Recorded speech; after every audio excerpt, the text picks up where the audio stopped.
Praise the lord, hallelujah. ಬನ್ನಿ, ವಾಕ್ಯ ಕೇಳುವುದಕ್ಕಿಂತ ಮುಂಚೆ ಕರ್ತನ ನಾಮ ಮಹಿಮೆ ಪಡಿಸೋಣ. ಬನ್ನಿ ಎಲ್ಲರೂ, ನೀವು ಬಂದು ಇಲ್ಲಿ ಕುಳಿತಿದ್ದೀರಾ ಎಂದು ನನಗೆ ಗೊತ್ತು. ಯೂಟ್ಯೂಬ್ ನೋಡ್ತಾ ಇದ್ದೀರಾ ಅಂತ. ದೇವರ ನಾಮ ಮಹಿಮೆ ಹೊಂದಬೇಕು, ನನ್ನದೇನೂ ಅಲ್ಲ. ಬನ್ನಿ, ದೇವರ ನಾಮ ಮಹಿಮೆ ಪಡಿಸೋಣ. Hallelujah, hallelujah. ದೈವ ಪ್ರಸನ್ನತೆ ಇಳಿದು ಬರಲಿ ದೇವರೇ. ಕರ್ತಾವೇ, ಸ್ತೋತ್ರ ಸ್ತೋತ್ರ ಸ್ತೋತ್ರ ಸ್ತೋತ್ರ. ಪರಲೋಕದ ಬಾಗಿಲು ತೆರೆಯಲ್ಪಡಲಿ ಏಸಪ್ಪ. ಉರಬಲ ರಿಬಲ ಶಬರ ಬರ ಬರ ಬರ ಬರ.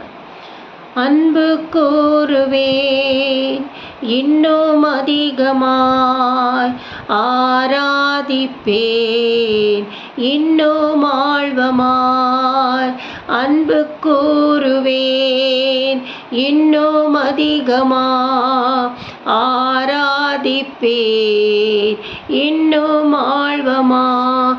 முன்னும் முழு உள்ளத்தோடு ஆராதிப்பேன், முழு பலத்தோடு அன்பு கூறுவேன். ஆராதனை ஆராதனை ஆராதனை ஆராதனை ஆராதனை ஆராதனை ஆராதனை ஆராதனை. Thank you Jesus, thank you Lord. ಈ ಆರಾಧನೆ ನಿನ್ನ ನಾಮ ಮಹಿಮೆ ಹೊಂದಲಿ ಏಸಪ್ಪ. ಸೇವೆ ಮಾಡುವುದಕ್ಕೆ ದೇವನೇ, ನಿನ್ನ ಸಜೀವವುಳ್ಳ ವಾಕ್ಯವನ್ನು ದೇವನೇ ಕರ್ತಾವೇ ನೋಡುವವರ ಮುಂದೆ ಸಮರ್ಪಿಸ್ತಾ ಇದ್ದೀನಪ್ಪ. ನಿನ್ನ ನಾಮ ಮಹಿಮೆ ಹೊಂದಲಿ. ಅವರ ಕುಟುಂಬಗಳು ಆಶೀರ್ವದಿಸಲ್ಪಡಲಿ, ಬಿಡುಗಡೆ ಆಗಲಿ. ಅವಶ್ಯಕತೆಗಳನ್ನು ಸಂಧಿಸು, ಸ್ವಸ್ಥತೆ ಪಡಿಸು. ಅವರವರ ಅವಶ್ಯಕತೆಗಳಿಗೆ ಏನೇನು ಬೇಕೋ ಪರಲೋಕ ಸಂಧಿಸಲಿ ದೇವನೇ. ಎಲ್ಲ ಮಹಿಮೆ ನಿಗೊಬ್ಬನಿಗೆ ಸಲ್ಲಲಿ, ನನ್ನ ಜೀವವುಳ್ಳ ತಂದೆಯೇ. Amen, amen. Hallelujah, hallelujah. ಎಲ್ಲರೂ ಸಂತೋಷವಾಗಿದ್ದೀರಾ ಎಂದು ನಾನು ನಂಬುತ್ತೇನೆ. ಕರ್ತನ ದಾಸಿ ನಾನು ಯಾರು? ಒಂದು ದೂಸಿ. ಕರ್ತನು ನೇಮಿಸಿರುವ ನನ್ನನ್ನು ಈ ಸಬ್ಬತ್ತಿನ ನಾನು ಆಯುಧಪಡಿಸಿರುವ ಸಂದೇಶಗಳದು ಸಜೀವವಾದುದು ನಿಮ್ಮ ಮುಂದೆ ಇಡಲು ಕರ್ತನಲ್ಲಿ ನಾನು ಸಮರ್ಪಿಸ್ತಾ ಇದ್ದೀನಿ. ಆತನ ನಾಮ ಮಹಿಮೆ ಹೊಂದಬೇಕು. ನಿಮ್ಮೆಲ್ಲರ ಮೂಲಕವಾಗಿ ಆತನ ನಾಮ ಮಹಿಮೆ ಹೊಂದಬೇಕು. ಇದು ಸೆಪ್ಟೆಂಬರ್ 1ನೇ ತಾರೀಕು. ನೀವು ಯಾವ ರೀತಿಯಲ್ಲಿ ಈ ರೀತಿ ಉಪಯೋಗಿಸ್ಕೊಳ್ತೀರೋ, ಯಾವ ರೀತಿ ರಿಸೀವ್ ಮಾಡ್ಕೊಳ್ತೀರೋ, ಯಾವ ರೀತಿ ವಾಕ್ಯಗಳನ್ನು ತೆಗೆದುಕೊಳ್ಳುತ್ತೀರೋ, ಈ ತಿಂಗಳೆಲ್ಲ ದೇವರು ನಿಮ್ಮನ್ನು ನಡೆಸೋರಾಗಿದ್ದಾರೆ. ದೇವರು ನಿಮ್ಮನ್ನು ಆಶೀರ್ವದಿಸಲಿ. ಬನ್ನಿ, ವಾಕ್ಯದ ಕಡೆಗೆ ಹೋಗೋಣ. ಈ ದಿನದ ಪೀಠಿಕೆ ಏನೆಂದರೆ, ನಂಬಿಕೆಯುಳ್ಳವರನ್ನು ಸುತ್ತಲಿರುವ ಜನರು ಯಾವ ರೀತಿ ವಂಚಿಸ್ತಾರೆ ಎನ್ನುವುದೇ. ಹೌದು ದೇವರ ಮಕ್ಕಳೇ, ವಂಚಿಸುವ ಜನರು ಇರ್ತಾರೆ. ಆಫೀಸ್ಗಳಲ್ಲಿ, ಮನೆಗಳಲ್ಲಾಗಲಿ, ಕುಟುಂಬಗಳಲ್ಲಾಗಲಿ ಇರ್ತಾರೆ, ಎಲ್ಲ ಕಡೆಯಲ್ಲಿ ಇರ್ತಾರೆ. ಅಂಥವರ ಮಧ್ಯದಲ್ಲಿ ಯಾವ ರೀತಿ ದೇವರು ಕಾಪಾಡ್ತಾರೆ ಎನ್ನುವುದು ಓದಿಕೊಳ್ಳೋಣವೇ. ದಾನಿಯೇಲನು 6:1-28 ಅರ್ಥ ಆಯ್ತಾ? ದೇವರು ಬರೆದಿಟ್ಕೊಳ್ಳಿ. ದಾನಿಯೇಲನು 6:1-28 ದಾನಿಯೇಲನು ದೇವರಿಗೆ ನಂಬಿಗಸ್ತನಾಗಿದ್ದನು. ಅರ್ಥ ಆಯ್ತಾ ದೇವರ ಮಕ್ಕಳೇ? ನಾವು ಯಾರ್ಯಾರು ನಂಬಿಗಸ್ತರಾಗಿದ್ದೀರಾ? ದೇವರು ಅದೇ ಕಾಣುವುದು. ಅಯ್ಯೋ, ನನ್ನ ಮಗಳು, ನನ್ನ ಮಗನು ನನ್ನನ್ನು ನಂಬಿದಾನಲ್ಲ ಅಂತ ಹುಡುಕುವವರಾಗಿದ್ದಾರೆ ದೇವರು. ಅರ್ಥ ಆಯ್ತಾ? ನಿಮ್ಮ ಆತ್ಮ ಪರಿಶೋಧನೆ ಮಾಡಬೇಕು, ವಾಕ್ಯಗಳನ್ನಿಟ್ಟು ನಡೀಬೇಕು, ಕಮ್ಯಾಂಡ್ಮೆಂಟ್ಸ್ಗಳನ್ನು ಅಂದರೆ ದೇವರು ಕೊಟ್ಟಿರುವ ಕಟ್ಟಳೆಗಳ ಮೂಲಕವಾಗಿ ನಡಿಬೇಕು ದೇವರ ಮಕ್ಕಳೇ. ಓದಿಕೊಳ್ಳೋಣ. ಇಲ್ಲಿ ವಾಕ್ಯದಲ್ಲಿ ಏನಾಗಿದೆ ನೀವು ಮನೇಲಿ ಓದ್ಕೊಳ್ಳಿ.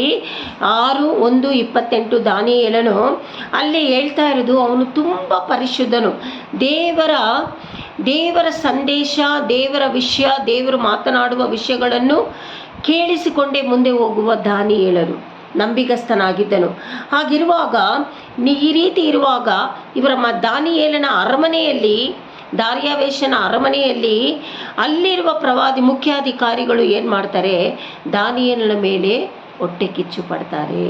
ಹೇಗಾದರೂ ಮಾಡಿ ಇವನಿಗೆ ಒಂದು ಕೆಟ್ಟ ಹೆಸರು ಬರಬೇಕು ರಾಜನ ಮೂಲಕವಾಗಿ.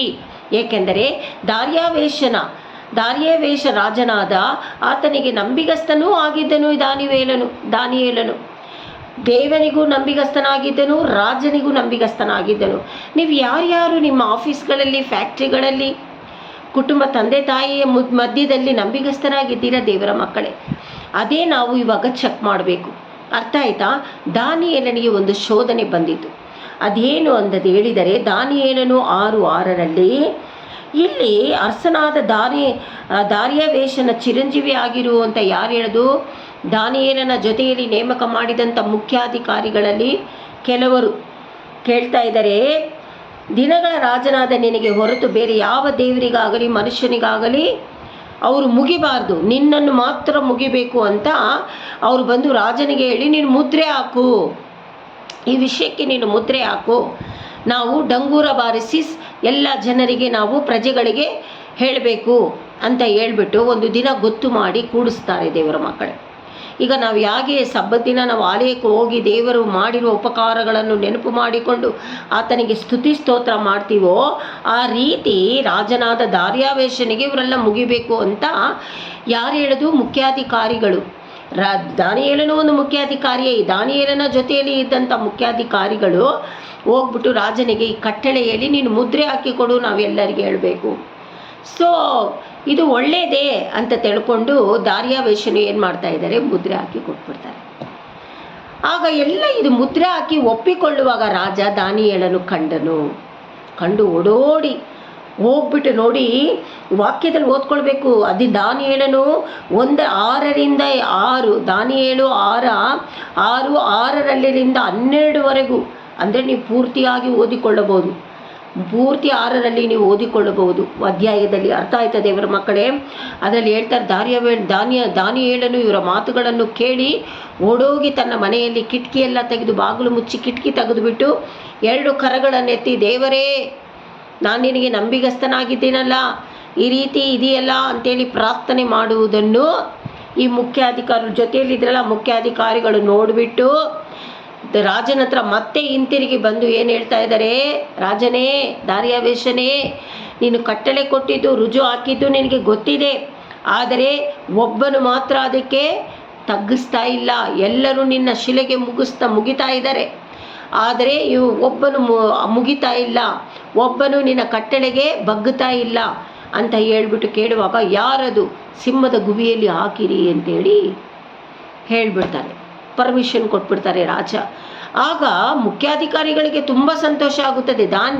ದಾರ್ಯಾವೇಶನಿಗೆ ಗೊತ್ತಿಲ್ಲ ಯಾರು ಅಂತ. ಯಾರದು ಅಂತ ಕೇಳುವಾಗ, ದಾನಿಯೇಲನು ರಾಜನೇ ಅಂತ ಹೇಳುವಾಗ ನೊಂದು ಹೋಗ್ತಾರೆ ರಾಜ.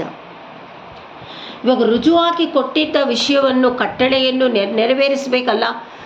ಆವಾಗ ದಾನಿಯೇಲನಿಗೆ ರಾಜ ಹೇಳ್ತಾ ಇರೋದು, ದಾನಿಯೇಲನೇ, ನೀನು ಮುಗಿಯುವ ದೇವರು ನಿನ್ನನ್ನು ಕಾಪಾಡ್ತಾರೆ, ಹೋಗು ಅಂತ ಹೇಳಿ ಈ ದಾನಿಯೇಲನನ್ನು ಕರ್ಕೊಂಡೋಗಿ ಸಿಂಹದ ಗುಹೆಯಲ್ಲಿ ಹಾಕ್ಬಿಡ್ತಾರೆ. ಅರ್ಥ ಆಯ್ತಾ? ಬಿಟ್ಟು ಗೇಟ್ ಮುಚ್ಚಿಬಿಡ್ತಾರೆ. ಆವಾಗ ದಾನಿಯೇಲನ ಮುಂದೆ ಸಿಂಹಗಳು ಬಂದು ಕೂತ್ಕೊಳ್ಳುತ್ತೆ. ಬರ್ತಾ ಇರುವಾಗ ದಾನಿಯೇಲನು ಪರಲೋಕದ ಕಡೆ ಕಣ್ಣೆತ್ತಿದ್ದಾರೆ. ದೇವರೇ, ನೀನು ನನಗೆ ಸಹಾಯಕನಲ್ಲವಾ? ಪ್ರಾರ್ಥನೆ ಮಾಡಿರಬಹುದು. ಪ್ರಾರ್ಥನೆ ಮಾಡುವಾಗ ದೇವದೂತನನ್ನು ಕಳುಹಿಸಿ ದೇವರು ದಾನಿಯೇಲನನ್ನು ಮುಟ್ಟದೇ ಇರುವ ಹಾಗೆ, ಕಚ್ಚದೇ ಇರುವ ಹಾಗೆ ಎಲ್ಲ ಸಿಂಹಗಳ ಬಾಯನ್ನು ಕಟ್ಟುತ್ತಾರೆ. ಸಿಂಹಗಳೆಲ್ಲ ಭಯಪಟ್ಟು ದಾನಿಯೇಲನ ಮುಂದೆ ಕುಳಿತುಕೊಳ್ಳುತ್ತದೆ. ಅರ್ಥ ಆಯ್ತಾ ದೇವರ ಮಕ್ಕಳೇ? ಹಾಗಾದರೆ ಎಷ್ಟು ದೊಡ್ಡದಾಗಿ ನಂಬಿಗಸ್ತನಾಗಿರ್ಬೋದು ದೇವರಿಗೆ ಅಂತ ನೀವು ಯೋಚನೆ ಮಾಡಿ ನೋಡಿ. ಅರ್ಥ ಆಯ್ತಾ ದೇವರ ಮಕ್ಕಳೇ? ಹಾಗಾದರೆ ದೇವರಿಗೆ ನಾವು ನಂಬಿಗಸ್ತರಾಗಿದ್ದೇವಾ? ದೇವರು ಹೇಳಿದ ಕಟ್ಟಳೆಗೆ ಪ್ರಕಾರವಾಗಿ ನಾವು ನಡೀತಾ ಇದ್ದೀವಾ? ಈ ವಾಕ್ಯದಲ್ಲಿ ದಾನಿಯೇಲನು ಆ ರೀತಿ ನಡೆದುಕೊಂಡಿದ್ದಕ್ಕೆ ತಾನೇ ಅಂಥ ಒಂದು ಉಪದ್ರವದಲ್ಲಿ ದೇವರು ದಾನಿಯೇಲನಿಗೆ ಕಾಪಾಡುವುದಕ್ಕೋಸ್ಕರ ಸಿಂಹಗಳ ಬಾಯಿಯನ್ನು ಕಟ್ಟಿದರು. ಅರ್ಥ ಆಯ್ತಾ? ನೋಡಿ ದೇವರ ಮಕ್ಕಳೇ, ನಿಮ್ಮ ಬಾಯಿ, ನಿಮಗೆ ದ್ರೋಹ ಮಾಡುವವರು, ನಿಮ್ಮನ್ನು ಹಿಂಸಿಸುವವರು ಯಾರೇ ಆಗಲಿ ಅವರ ಬಾಯಿಗಳನ್ನು ಕಟ್ಟುವುದಕ್ಕೆ ದೇವರಿಗೆ ಸಾಧ್ಯ. ಅರ್ಥ ಆಯ್ತಾ? ನಿಮ್ಮ ಉದ್ಯೋಗ ಸ್ಥಳದಲ್ಲಿ ನಿಮಗೆ ಉದ್ಯೋಗ ಹೋಗ್ಬಿಡಬೇಕು, ಇಲ್ಲ ನಿಮ್ಮನ್ನು ಡೌನ್ ಮಾಡಬೇಕು ಅಂತ ಯಾರೇ ಯೋಚನೆ ಮಾಡುತ್ತೀರೋ ಅವರ ಬಾಯಿಗಳನ್ನು ದೇವರು ಕಟ್ಟುವುದಕ್ಕೆ ಸಾಧ್ಯ. ಆದರೆ ನೀವು ಮಾಡುವುದಲ್ಲ, ಒಂದೇ ಒಂದು ಮಾಡಬೇಕು ದೇವರ ಮಕ್ಕಳೇ, ಕಟ್ಟಳೆಯ ಪ್ರಕಾರವಾಗಿ ನಡಬೇಕು, ದೇವರಿಗೆ ನಂಬಿಗಸ್ತರಾಗಿ ನಡಿಬೇಕು, ದೇವರ ನಾಮ ಮಹಿಮೆ ಪಡಿಸ್ತಾ ಇರಬೇಕು ದೇವರ ಮಕ್ಕಳೇ. ದೇವರು ಒಳ್ಳೆಯವನು, ಆತನ ಕೃಪೆಯೋ ಶಾಶ್ವತವಾದದ್ದು. ನೀವು ಆತ್ಮದಲ್ಲಿ ಆತನನ್ನು ನಂಬಿಕೆಯ ಬೀಜ ಅಂದರೆ ನಂಬಿಕೆಯ ಆರಾಧನೆಗಳನ್ನು ಆರಾಧನೆ ಮಾಡಿ ಮಹಿಮೆ ಪಡಿಸ್ತಾ ಇರಬೇಕು ದೇವರ ಮಕ್ಕಳೇ. ಇದು ಕಟ್ಟಳೆ. ಅರ್ಥ ಆಯ್ತಾ? ಕಟ್ಟಳೆಯ ಪ್ರಕಾರವಾಗಿ, ಲೋಕದ ರೀತಿಯಲ್ಲೆಲ್ಲ ಕಟ್ಟಳೆಯ ಪ್ರಕಾರವಾಗಿ ನಡಿಬೇಕು.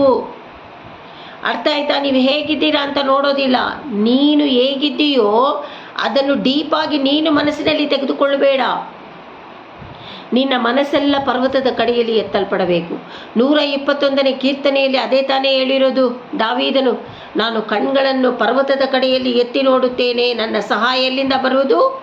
ಭೂಮಿ ಆಕಾಶಗಳನ್ನು ನಿರ್ಮಿಸಿದ ದೇವರ ಮೂಲಕವಾಗಿ ನನಗೆ ಸಹಾಯ ಬರುತ್ತದೆ ಅಂತ ಮಾತನಾಡಿದ ಸಜೀವವುಳ್ಳ ವಾಕ್ಯವನ್ನು ನೀವು ಓದಲೇಬೇಕು. 121ನೇ ಕೀರ್ತನೆ. ಅರ್ಥ ಆಯ್ತಾ? ಕುಟುಂಬ ಸಹಿತವಾಗಿ ನೀವು ಪ್ರಾರ್ಥನೆ ಮಾಡಿ ದೇವರ ನಾಮ ಮಹಿಮೆ ಪಡಿಸಬೇಕು. ಈ ದಿನದಿಂದ ದೇವರ ಮಕ್ಕಳೇ, ನಾನು ನಿಮಗೆ ಹೇಳುವುದು ಒಂದು, ಕರ್ತನ ಮೂಲಕವಾಗಿ ಪರಿಶುದ್ಧಾತ್ಮನ ಮೂಲಕವಾಗಿ ನಿಮ್ಮೆಲ್ಲರಿಗೂ ನಾನು ಹೇಳ್ತಾ ಇರೋದು ಏನೆಂದರೆ, ಆರಾಧನೆ ಮಾಡಿ. ನೀವು ಹೇಗಿದ್ದೀರಾ, ಯಾವ ರೀತಿ ಹಾದು ಹೋಗ್ತಾ ಇದ್ದೀರಾ ದೇವರಿಗೆ ಗೊತ್ತಿದೆ. ದೇವರ ನಾಮ ಮಹಿಮೆ ಪಡಿಸ್ರಿ. ತಕ್ಕ ಸಮಯಕ್ಕೆ ನಿಮಗೆ ಬಿಡುಗಡೆ, ಸ್ವಸ್ಥತೆ, ಆಶೀರ್ವಾದ, ಅವಶ್ಯಕತೆ, ಜಾಬು ಎಲ್ಲದರಲ್ಲಿಯೂ ದೇವರು ನಡೆಸಲು ಶಕ್ತನಾಗಿದ್ದಾನೆ. ನಿಮಗೆ ಒಂದು ದೇವದೂತನನ್ನು ಕಳಿಸಿಕೊಡುತ್ತಾನೆ. ಪರಿಶುದ್ಧಾತ್ಮನು ನಿಮ್ಮನ್ನು ಕೈ ಹಿಡಿದು ನಡೆಸ್ತಾರೆ. ಅರ್ಥ ಆಯ್ತಾ ದೇವರ ಮಕ್ಕಳೇ? ಅದಕ್ಕೆ ಅಲ್ಲವಾ ನಮಗೆ ಸಹಾಯಕನನ್ನು ಕೊಟ್ಟಿರೋದು ದೇವರು. ಯೇಸು ಸ್ವಾಮಿಯ ಸಹಾಯಕ, ಯೇಸು ಸ್ವಾಮಿಯ ಆತ್ಮ ನಮಗೆ ಸಹಾಯಕನ ಕೊಟ್ಟಿಲ್ವಾ? ಆತ್ಮನು ನಿಮ್ಮನ್ನು ಕೈ ಹಿಡಿದು ನಡೆಸಲಿ ಎಂದು ನಾನು ಪ್ರಾರ್ಥಿಸ್ತೀನಿ ದೇವರ ಹತ್ರ. ಅರ್ಥ ಆಯ್ತಾ? ಈ ವಾಕ್ಯಗಳು ದಾನಿಯೇಲನು 6:1 ದಾನಿಯೇಲ 1:1 24 ನೀವು ಓದಿ ಅರ್ಥ ಮಾಡಿಕೊಂಡು ಧ್ಯಾನ ಮಾಡಿರಿ, ಆರಾಧನೆ ಮಾಡಿರಿ, ಸ್ತುತಿಸ್ರಿ. ಅಯ್ಯೋ ನನಗೇನಿಲ್ವೇ, ದುಡ್ಡಿಲ್ವೇ, ನಾನು ಚರ್ಚ್ಗೆ ಹೋಗೋಕ್ಕಾಗೋದಿಲ್ಲ, ಇಲ್ಲ ಹಿಂದೂಗಳು ಯೋಚನೆ ಮಾಡ್ತಾ ಇರ್ಬೋದು, ನೋಡ್ತಾ ಇರ್ಬೋದು. ಎಲ್ಲರೂ ದೇವರ ಮಕ್ಕಳೇ. ನಾನು ಹಿಂದೂಗಳು ಅನ್ನುವುದಕ್ಕಿಂತ ನೀವೆಲ್ಲರೂ ದೇವರ ಮಕ್ಕಳೇ. ಪಕ್ಕದಲ್ಲಿ ಇರುವಂಥ ದೇವಸ್ಥಾನ, ಚರ್ಚ್ಗಳಿಗೆ ಓಡ್ರಿ. ನಿಮಗೆ ಪ್ರಾರ್ಥನೆ ಮಾಡೋಕ್ಕೆ ಬರಲಿಲ್ವಾ? ಹೋಗಿ ನಿಂತ್ಕೊಳ್ರಿ. ನಿಮ್ಮ ಹೃದಯ ದೇವರಿಗೆ ಗೊತ್ತು. ನಿಮ್ಗೆ ಯಾವ ರೀತಿಯಲ್ಲಿ ಬಿಡುಗಡೆ ಕೊಡಬೇಕು ಅಂತ ದೇವರಿಗೆ ಗೊತ್ತು ದೇವರ ಮಕ್ಕಳೇ. ಅರ್ಥ ಆಯ್ತಾ? ಈ ದಿನದಿಂದ ಈ ಸೆಪ್ಟೆಂಬರ್ ತಿಂಗಳಿನಲ್ಲಿ ರೀಕವರ್ ಆಗಬೇಕು. ನೀವು ನಿಮ್ಮ ಪರಿಸ್ಥಿತಿಗಳಿಂದ ರೀಕವರ್ ಆಗಬೇಕು. ನಿಮ್ಮ ಪರಿಸ್ಥಿತಿಗಳಿಂದ ಬಿಡುಗಡೆ ಆಗಬೇಕು. ನಿಮ್ಮ ಪರಿಸ್ಥಿತಿಗಳಿಂದ ಫೈನಾನ್ಸ್ ರಿಲೀಸ್ ಆಗಬೇಕು. ನಿಮ್ಮ ಪರಿಸ್ಥಿತಿಗಳಿಂದ ಬೇರ್ಪಟ್ಟಿರುವ ಕುಟುಂಬ ಒಂದಾಗಬೇಕು. ನಿಮ್ಮ ಪರಿಸ್ಥಿತಿಗಳಿಂದ ಜಾಬ್ ಸಿಗಬೇಕು. ಇದಕ್ಕೆಲ್ಲ ಒಂದೇ, ದೇವರ ಕಟ್ಟಳೆಯಲ್ಲಿ ನಡಿಬೇಕು, ದೇವರನ್ನು ಆರಾಧನೆ ಮಾಡುತ್ತಾ ಮಹಿಮೆ ಪಡಿಸಬೇಕು ಅಂತ ದೇವರ ನಾಮ ಮಹಿಮೆ ಪಡಿಸುತ್ತಾ ಇನ್ನೂ ದೇವರ ನಾಮ ಮಹಿಮೆ ಪಡಿಸಿ ಮುಕ್ತಾಯಗೊಳಿಸೋಣ. ಬನ್ನಿ ಆರಾಧಿಸೋಣ. ಗೊತ್ತಿರುವವರು ನನ್ನ ಜೊತೆಯಲ್ಲಿ ಹಾಡಿರಿ. ಹಾಲೆಲೂಯ. ನಿಮ್ಮೆಲ್ಲರೂ ದೇವರ ಆಶೀರ್ವದಿಸಲಿ. ಹಾಲೆಲೂಯ. ನನಗಾಗಿ ಯುದ್ಧವ ಮಾಡುವ ಕರ್ತನು ನನ್ನ ಪಕ್ಷ ಇರುವನು. ಹಾಡಿ. ನನಗಾಗಿ ಯುದ್ಧವ ಮಾಡುವ ಕರ್ತನು ನನ್ನ ಪಕ್ಷ ಇರುವನು. ಸೈನ್ಯಗಳ ಕರ್ತನು ಇಮ್ಮಾನುವೇಲನು ನನ್ನ ಜೊತೆ ಇರುವನು. ಸೋಲಿಲ್ಲ ನನಗೆ, ಸೋಲಿಲ್ಲ, ಯುದ್ಧವು ಕರ್ತನದೇ. ಭಯವಿಲ್ಲ ನನಗೆ, ಭಯವಿಲ್ಲ, ಯುದ್ಧವು ಕರ್ತನದೇ. ಹೌದಾ? ಯುದ್ಧ ದೇವರಿಗೆ ಉಳ್ಳದು. ನಿಮಗಾಗಿ ದೇವರು ಯುದ್ಧ ಮಾಡಿ ಜಯ ಕೊಡುವ ದೇವನಾಗಿದ್ದಾನೆ. ಜಯಶಾಲಿಗಳಾಗಿ ಕರ್ರಗಳನ್ನೆತ್ತಿ ಆತನನ್ನು ಮಹಿಮೆ ಪಡಿಸ್ರಿ. ಈ ವಾಕ್ಯ ನಿಮಗೆ ಸಂತೋಷ ತಂದಿದೆ.